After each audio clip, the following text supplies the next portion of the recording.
నమస్తే, నేను Vamshi. Welcome to special drive. ఇక ఉపరాష్ట్రపతి పదవికి జగదీప్ ధన్కర్ అనూహ్య రీతిలో రాజీనామా చేయడంతో ఇప్పుడు ఇక ఆ హాట్ సీట్లోకి ఎవరు వస్తారు అన్న దానిపై దేశవ్యాప్తంగా పెద్ద ఎత్తున చర్చ జరుగుతుంది.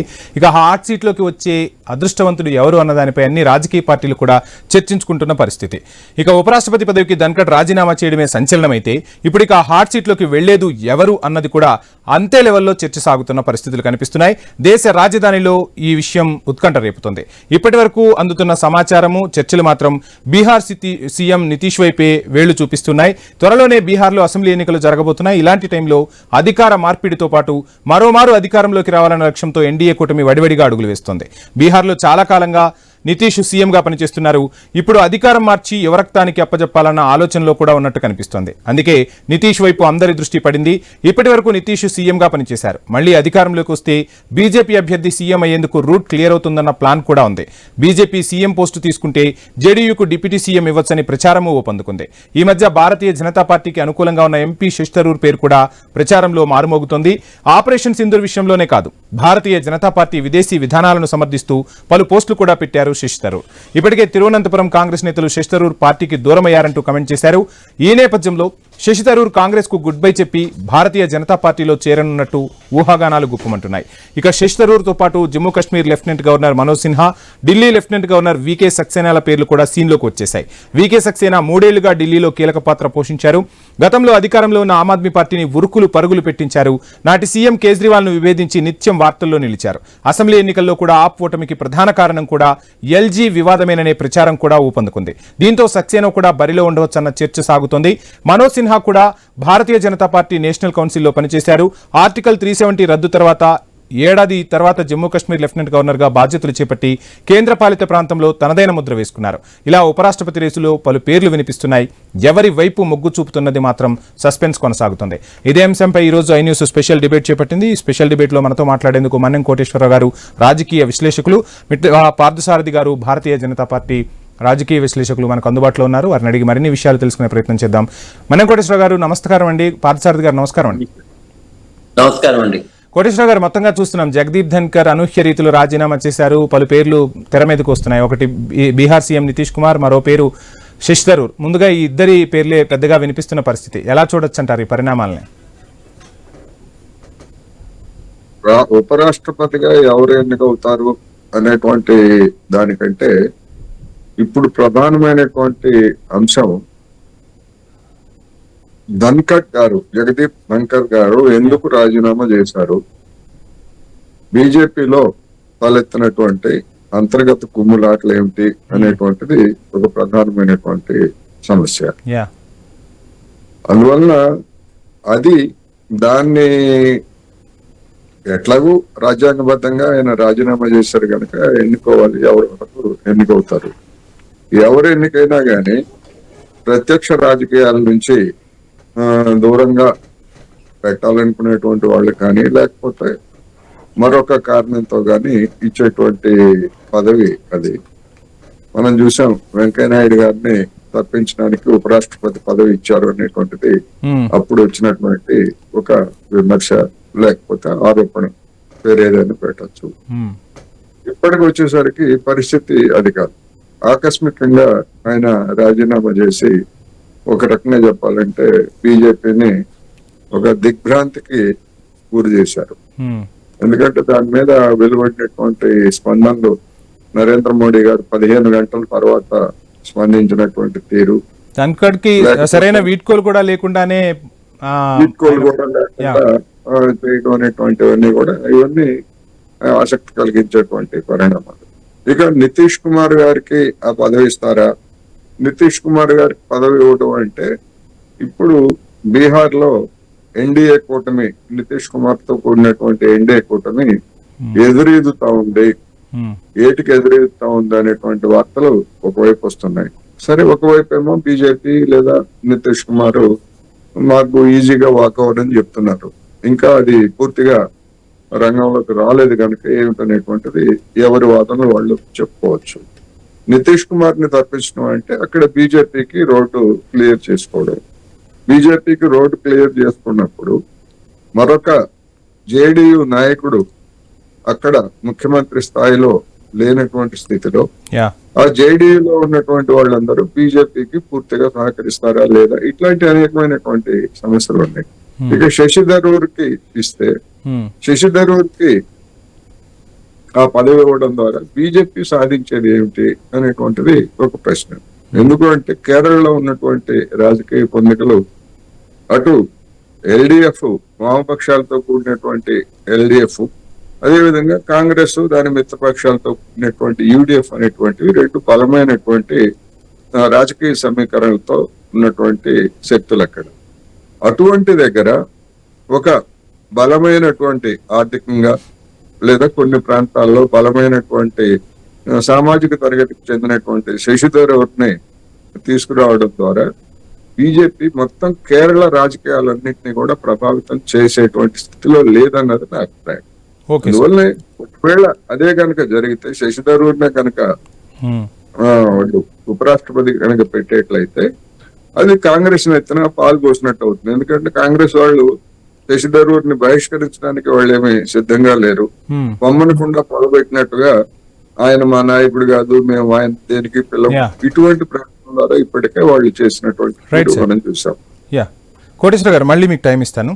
ఇక పార్థసారథి గారు, మొత్తంగా చూస్తున్నాం భారతీయ జనతా పార్టీ ఉపరాష్ట్రపతి పదవిని కొంతమందిని రాజకీయంగా కనుమరుగు చేయడానికి ఉపయోగిస్తుంది అనేది కాంగ్రెస్ నుంచి వినిపిస్తున్న మాట.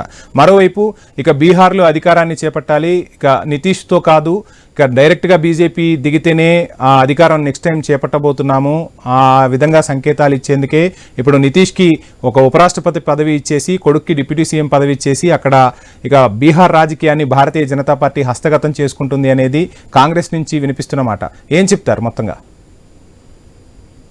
నమస్కారం అండి, అందరికీ నమస్కారం. మంచిదే కదా, ఇప్పుడు కాంగ్రెస్ చెప్పుతున్నటువంటి ఒక మాట అంటే దేశానికి మంచిదే కదా, కాబట్టి కానివ్వండి, అట్లే ఏం ప్రాబ్లం ఏముంది. రెండవది,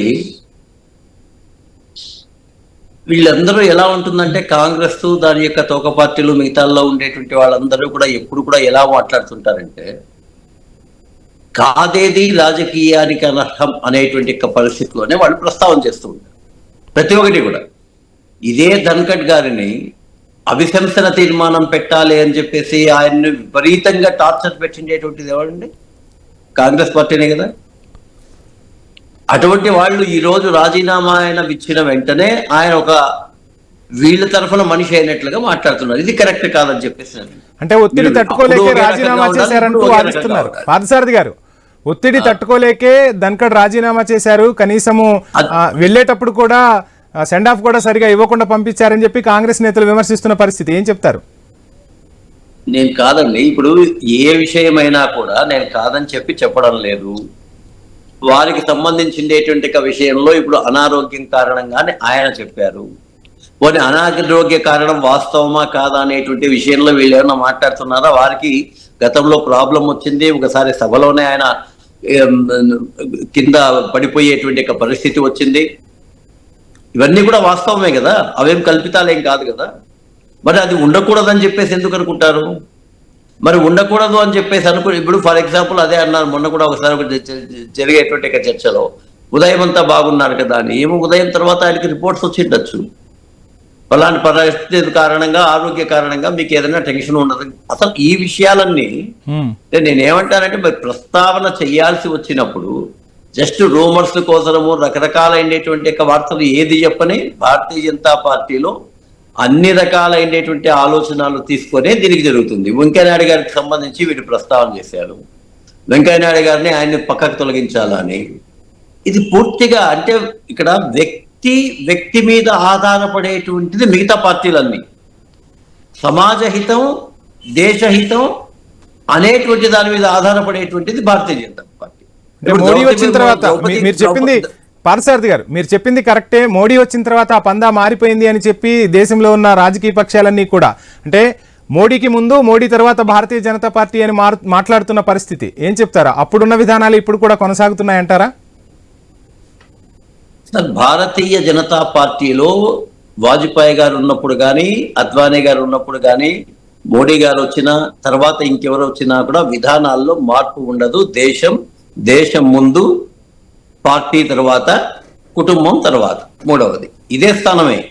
మీరు వెంకయ్యనాయుడు గారికి సంబంధించి మనం కోరుకోవడంలో ఏమాత్రం కూడా తప్పు లేదు. వారికి ఉన్నటువంటి సమర్థత కానీ వైస్ ప్రెసిడెంట్ గా వారు చేసినటువంటిది.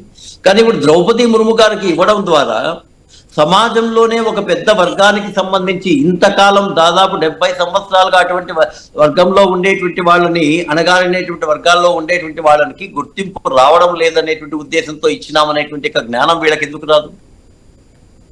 వారికి ఇవ్వకూడంలో తప్పు లేదు. వెంకయ్యనాయుడు గారు చాలా సమర్థుడు, దాంట్లో ఎవ్వరు కానీ అనుమానం చెయ్యరు.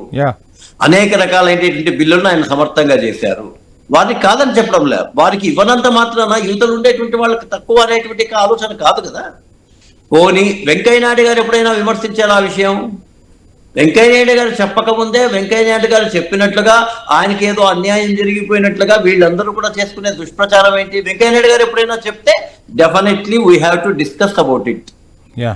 వారు ఎవరు చెప్పలేదే. రైట్, మొత్తంగా బీహార్లో రైట్ పార్థసారథి గారు మొత్తంగా బీహార్లో పాగా వేసేందుకే ఇప్పుడు నితీష్ ని ఉపరాష్ట్రపతిగా తీసుకొచ్చే ప్రయత్నం చేస్తున్నారా? ఏం చెప్తారు? అది అయిన తర్వాత చెప్తామండి. ఇవన్నీ ఊహాగానాలే కదా. పేపర్లకు కావాల్సిందే న్యూస్ కోసమే కదా. ఇవంతా న్యూస్ కోసము, న్యూస్ లో ఉండేటువంటి వీటి కోసం తప్ప. లీకులు అలా అనిపిస్తున్నాయి కదా, లీకులు అలానే ఉన్నాయి కదా. అంటే బీహార్ లో ఎన్నికలు జరగబోతున్నాయి, ఖచ్చితంగా భారతీయ జనతా పార్టీ అక్కడ బాగా వేయాలనుకుంటుంది. లీకులు ఇచ్చేటువంటిది ఎవరు? ఈ కాంగ్రెస్, కమ్యూనిస్టు, కోటరీలే కదా. వాళ్లే కదా ఇచ్చేటువంటిది. వాళ్ళకి ఎవరైనా చెప్పారు ఆ విషయం? ఇప్పుడు వాళ్లే ఏం చెప్పారు? శస్తరూర్ది వాళ్లే చెప్పారు. తర్వాత ఇక్కడ ఉండేటువంటి బీహార్ది వాళ్లే చెప్పారు. వీళ్ళు కాకుండా జేపీ నడ్డా గారిని ఏదో చేయడానికి వాళ్ళు చెప్పారు. అన్ని రకాలైనటువంటి లీకులు వాళ్లే కదా ఇస్తున్నది. మళ్ళీ మీకు టైం ఇస్తాను. కోటేశ్వర గారు వాయిస్ తీసుకుందాం. కోటేశ్వర గారు, మొత్తంగా చూస్తున్నాం ఇక ఒకవైపు శశి థరూర్, మరోవైపు నితీష్ కుమార్ వార్త వినిపిస్తుంటే, మరోవైపు సక్సేనా, అదేవిధంగా సిన్హాకు సంబంధించి కూడా వారిద్దరి పేర్లు కూడా తెర మీదకి వస్తున్నాయి. వీరిద్దరికి ఇచ్చే అవకాశాలు ఉన్నాయంటారా? ఒకవైపు ఆప్ ని కట్టడి చేయడంలో ఆయన సక్సెస్ అయ్యారు సక్సేనా, అందుకోసమే ఆయనకు ఉపరాష్ట్ర పదవి దక్కే అవకాశాలు కనిపిస్తున్నాయంటూ కూడా వినిపిస్తున్న వార్తలు. ఎలా చూడాలంటారు వీళ్ళిద్దరిని? ఇది కొత్తగా ఉంది సార్. కోటేశ్వర గారు, ఇప్పుడు ఇంతకుముందు పార్థసారథి గారు ఇంతకు ముందు ఆయన మీద అవిశ్వాస తీర్మానం పెట్టినటువంటి వాళ్ళు ఇప్పుడు జగదీప్ ధన్కర్ గారిని వెనకేసుకొస్తున్నారు అని చెప్తున్నారు. ఎక్కడ ఏ పార్టీ కూడా జగదీప్ ధన్కర్ గారిని వెనకేసుకు రాలేదు. ఈ రాజీనామా సందర్భంగా రాజీనామా గురించి చర్చించారు తప్ప ఆయనకి ఏదో అన్యాయం జరిగింది లేకపోతే ఇంకోటి జరిగింది అనేటువంటి పద్ధతుల్లో ఏ పార్టీ కూడా స్పందించలేదు అనేది నేను సందర్భంగా చెప్పదలుచుకున్నాను. కోటేశ్వరరావు గారు, జయరాం రమేష్ గారు ఏమన్నారంటే ఆయనకు తగినటువంటి గౌరవం ఇవ్వలేదు, ఆయన చాలా ఇదిగా చేశారు అని చెప్పేసి అన్నారు. అందుకని నేను ఆ విషయం ప్రస్తావించాను. జయరాం విషయం ఆల్మోస్ట్ ఆల్ పత్రికల్లో హెడ్ లైన్స్ లోనే వచ్చింది. ఆయన వారికి సపోర్ట్ గా మాట్లాడుతూ గౌరవం ఇవ్వలేదు అంటే బిఎస్సి సమావేశాలను బహిష్కరణ, లేకపోతే ఆయనకి వీడ్కోలు పలకపోవడం, దాని గురించి ప్రోటోకాల్ గురించి తప్ప జగదీప్ ధన్కర్ గారి ఆయన ప్రవర్తన లేదా గతంలో ఆయన చేసినటువంటి కాంట్రవర్షియల్ స్టేట్మెంట్స్ కావచ్చు, లేకపోతే ఆయన బెంగాల్ గవర్నర్ గా ఆయన చేసినటువంటి కావచ్చు, వాటిని ఎక్కడ వాటి మీద పునరాలోచన కానీ లేదా కాంగ్రెస్ కానీ లేదనేది ఒకటి. ఇప్పుడు ఎవరైనా కానీ అంటే ఇప్పుడు కేజ్రీవాల్ గారిని ఇబ్బంది పెట్టి లేదా అక్కడ ఆమ్ ఆద్మీ పార్టీని డిఫేమ్ చేసి బీజేపీని అధికారంలోకి తెచ్చారు అనేటువంటి దానిపై అలాంటి పనులు చేసినటువంటి వాళ్ళకి ఉపరాష్ట్రపతి పదవి ఇస్తారా? అది ఏ విధంగా అంటే ఉపరాష్ట్రపతి పదవి అనేటువంటిది ఒక రాజ్యాంగబద్ధంగా ఒక గౌరవప్రదమైనటువంటి ఒక హుందాతనంతో కూడినటువంటి పట్టి.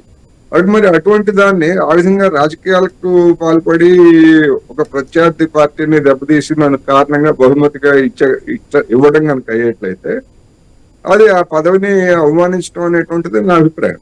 అందుకని రాష్ట్రపతి పదవైనా లేకపోతే ఈ ఉపరాష్ట్రపతి పదవైనా కానీ ఈ రెండు ఒక గౌరవప్రదమైనటువంటివి. అందుకని ఇటువంటి వాటికి ఎంపిక చేసుకునేటువంటి వ్యక్తులు లేదా వాళ్ళ స్థాయి ఇవన్నీ కూడా ఒక గౌరవప్రదమైనటువంటి వాటిగా ఉండాలి. కానీ రాజకీయాలు చేసినటువంటి వాళ్ళని, అందులోనూ ఒక పార్టీకి అనుకూలంగా రాజకీయాలు చేసినటువంటి వాళ్ళని గతంలో చేయలేదా అంటే గతంలో కూడా చేశారు, నేనేం కాదంటలా. వాళ్ళందరూ అంతా పరిశుద్ధులుగా ఉన్నారు లేకపోతే ఇంకోటని కాదు. మీరు అన్నారు కనుక ఈ కారణంగా ఇస్తున్నారండి, ఆ కారణంగా కనుక ఇవ్వడం అయితే అది రాజకీయపరమైనటువంటి పదవిగానే ఉంటది. రాజకీయపరమైనటువంటి పదవులు ఉన్నప్పుడు విమర్శలకు కూడా దానికి అవకాశం ఉంటుంది అనేది నా అభిప్రాయం. అందువలన బీజేపీ లేదా ఆర్ఎస్ఎస్ దాన్ని నడిపేటువంటి ఆర్ఎస్ఎస్ ఇప్పుడున్నటువంటి రాజ్యాంగపరమైనటువంటి 4 ముఖ్యమైనటువంటి పదవులు, రాష్ట్రపతి, ఉపరాష్ట్రపతి, స్పీకరు, ప్రధాని, ఈ 4 కూడా కీలకమైనటువంటి పదవులు మన రాజ్యాంగం ప్రకారం మన దేశంలో. ఈ 4 పదవుల్లో కూడా మొట్టమొదటిసారిగా ఆర్ఎస్ఎస్ కన్సర్నల్లో పనిచేసేటువంటి వాడు రావడం అనేది మొదటిసారి జరిగింది ఈ మధ్య కాలంలో చూసినప్పుడు.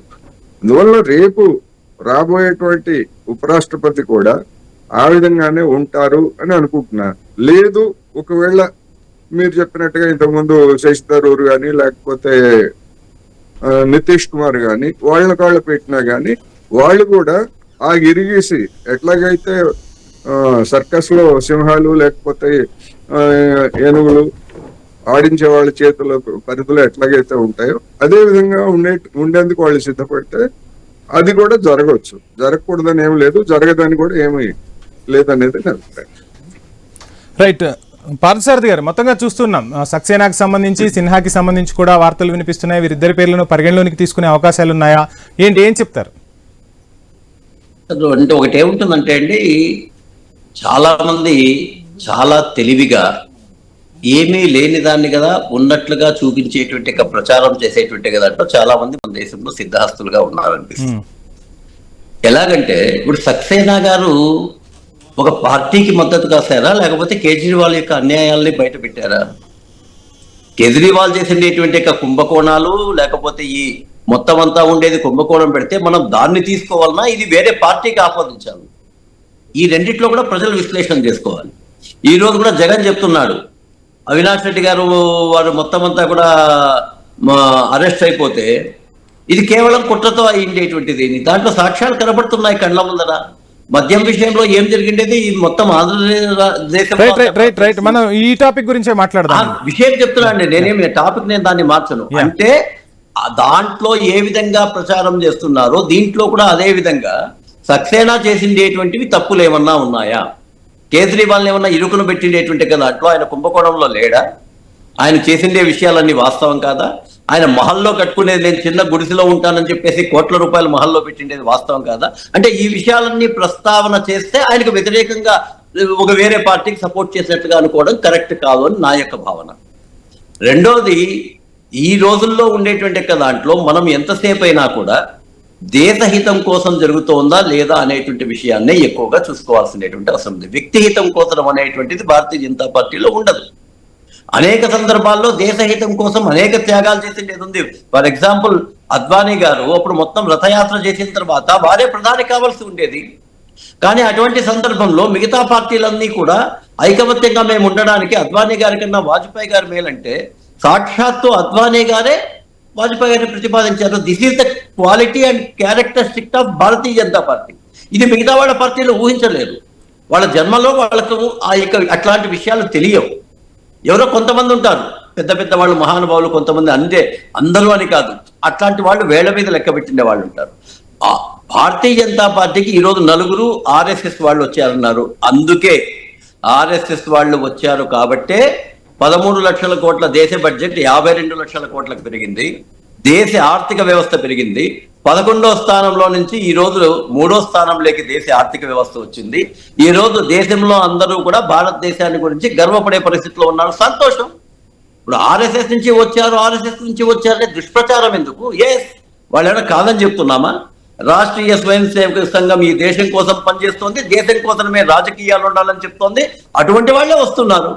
ఇన్ని సంవత్సరాల తర్వాత వస్తున్నారు. అదే ఇప్పుడు ఫైనల్ గా ఉపరాష్ట్రపతిని కూడా ఆర్ఎస్ఎస్ చెప్పిన వ్యక్తికే ఇవ్వబోతుందా భారతీయ జనతా పార్టీ?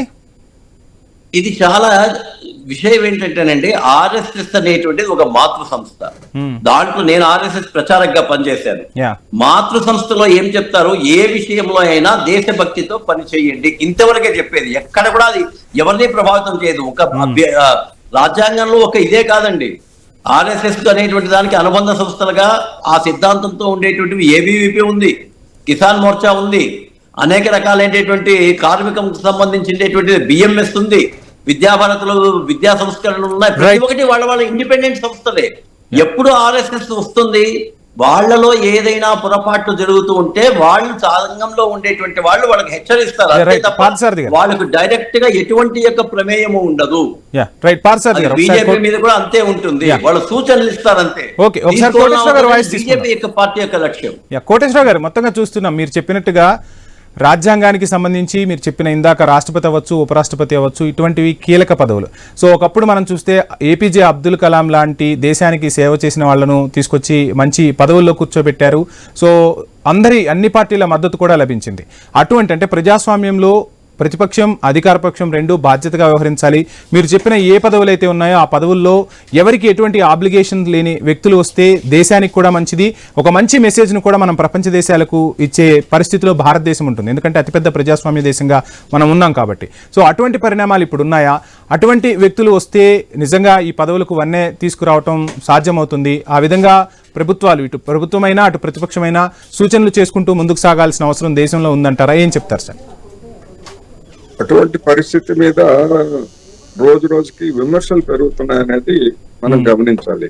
ఇప్పుడు రాష్ట్రాలు పంపించినటువంటి బిల్లుల్ని గవర్నర్లు అదేవిధంగా రాష్ట్రపతి తొక్కిపెట్టడం అనేటువంటిది ఒక ప్రధానమైనటువంటి రాజ్యాంగపరమైనటువంటి సమస్యగా వచ్చింది. దాని మీదనే కదా సుప్రీంకోర్టు రాష్ట్రపతి అయినా లేకపోతే గవర్నర్లు అయినా కానీ తమ దగ్గరకు వచ్చినటువంటి బిల్లుల్ని ఒక నిర్దిష్టమైనటువంటి కాల వ్యవధిలో వాటిని డిస్పోజ్ చేయాలని చెప్పేసి చెప్పినటువంటి తీర్పు మీద ఇప్పుడు రాష్ట్రపతి మళ్ళా దాని మీద అభిప్రాయాన్ని కోరారు. ఎందుకు వచ్చింది ఇటువంటి పరిస్థితి అంటే కారణం ఇదే. ఇప్పుడు పార్థసారథి గారు చెప్పినట్టుగా దేశహితం కోసం మరి బిల్లుల రాష్ట్రపతి గాని గవర్నర్లు గాని ఏ దేశహితం కోసం ఏ బిల్లుని అనేటువంటిది మీరు చర్చిస్తే దానికి సంబంధించి మనం మాట్లాడచ్చు. ఇప్పుడు రాష్ట్రంలో ఉన్నాం కదా అని చెప్పేసి ప్రజాస్వామ్యానికి వ్యతిరేకంగా ఉండేటివి కానీ దోపిడీకి అవకాశం ఉండేటువంటి బిల్లులు ఖచ్చితంగా వ్యతిరేకిస్తాం. ప్రజాస్వామ్యానికి వ్యతిరేకంగా ఉన్నాయని చెప్పేసి ఆ బిల్లులను తిప్పి పంపించండి. ఉదాహరణకు తెలంగాణలో ఉన్నటువంటి బిల్లు పంపించారు, దాని గురించి ఏమి చెప్పరు. ఎందుకని చెప్పరంటే రాజకీయాల కారణంగానే రాష్ట్రపతి కావచ్చు, గవర్నర్ కావచ్చు, ఎవరైనా కావచ్చు దాని మీద మౌనంగా ఉంటారు, తొక్కి పెడతారు దాని మీద. అందుకని ఇవన్నీ కూడా రాజకీయాల్లో భాగంగానే జరుగుతున్నాయి. దేశహితం కోసం అని చెప్పుకోవచ్చు, కానీ ఏ దేశహితం కోసం మరి సుప్రీంకోర్టు ఆ విధంగా దేశ చరిత్రలో మొట్టమొదటిసారిగా ఒక రాష్ట్రపతి గురించి లేదా గవర్నర్ల గురించి ఆ విధమైనటువంటి అభిప్రాయం చెప్పాల్సి వచ్చిందంటే అది ఆర్ఎస్ఎస్ కి మాత్రం ఏం గౌరవం? అది ప్రమాదకరమైనటువంటి సూచనే కదా అది. అందువల్ల సరే అది ఒక డిఫరెంట్ సబ్జెక్ట్ అనుకోండి. ఏమైనప్పటికీ ఇప్పుడు ఉపరాష్ట్రపతి దానికి వచ్చేసరికి నేను ముందే చెప్పినట్టుగా ఆర్ఎస్ఎస్ కన్సర్నల్లో పనిచేసేటువంటి వాళ్ళు లేదా దాని పరిధి దాటకుండా పనిచేసేటువంటి వాళ్ళని ఈ ఉపరాష్ట్రపతి పదవికి ఎంపిక చేస్తారు అనేది మాత్రం నేను స్పష్టంగా చెప్పదలుచుకున్నాను. ఏం జరుగుతుంది ఎవరు అనేటువంటిది అది వేరే అంశం. ఎవరైనా కానీ వ్యక్తులుగా నాకు ఎవరి మీద ఎటువంటి ప్రత్యేకమైనటువంటి వ్యతిరేకత కానీ లేదా అనుకూలత కానీ అట్లాంటివి ఉండదు. రైట్. పార్థసారథి గారు ఫైనల్ గా మనం మాట్లాడుకున్నట్టుగా మీకు టైం ఇస్తాను ఖచ్చితంగా. పార్థసారథి గారు చూస్తున్నాం అంటే అబ్దుల్ కలాం లాంటి వ్యక్తి వచ్చినప్పుడు దేశం మొత్తం కూడా ఒక రకమైన భావోద్వేగాలు వచ్చాయి. ఖచ్చితంగా ఒక గొప్ప వ్యక్తిని మనం ఒక మంచి పదవిలో కూర్చోబెట్టామనేలా అటు పాలకపక్షం ఇటు ప్రతిపక్షం రెండు కూడా సహకరించుకున్న పరిస్థితులు. అలాంటి పరిస్థితులు మళ్ళీ ఇప్పుడు రావాలని ప్రజలందరూ కూడా కోరుకుంటున్నారు. ఆ దిశగా భారతీయ జనతా పార్టీ అడుగులు వేస్తుందంటారా? ఏం చెప్తారు? చాలా మంచిది. కనీసం ఈ రోజుకైనా అబ్దుల్ కలాం గారిని భారతీయ జనతా పార్టీ రాష్ట్రపతిని చేసిండేది మంచి నిర్ణయమే అనేటువంటిది ఒప్పుకున్నారు కాబట్టి సమాజం అంతా చాలా సంతోషం. ఎందుకంటే ఆయన అబ్దుల్ కలాం గారు భారతీయ జనతా పార్టీ వచ్చిన తర్వాత పుట్టిండేవాళ్ళు కాదండి. వారికి ఎంతో కాలంగా కూడా ఈ దేశానికి సేవ చేస్తూ ఉన్నారు, అనేక రకాలైన పరిశోధనలు చేస్తూ ఉన్నారు. ఇస్రోకి ఆయన చైర్మన్ గా కూడా ఉన్నారు. కానీ వాడిని గుర్తించలే. వారిని గుర్తించిండేటువంటిది భారతీయ జనతా పార్టీ. అక్కడే భారతీయ జనతా పార్టీ యొక్క గొప్పతనం.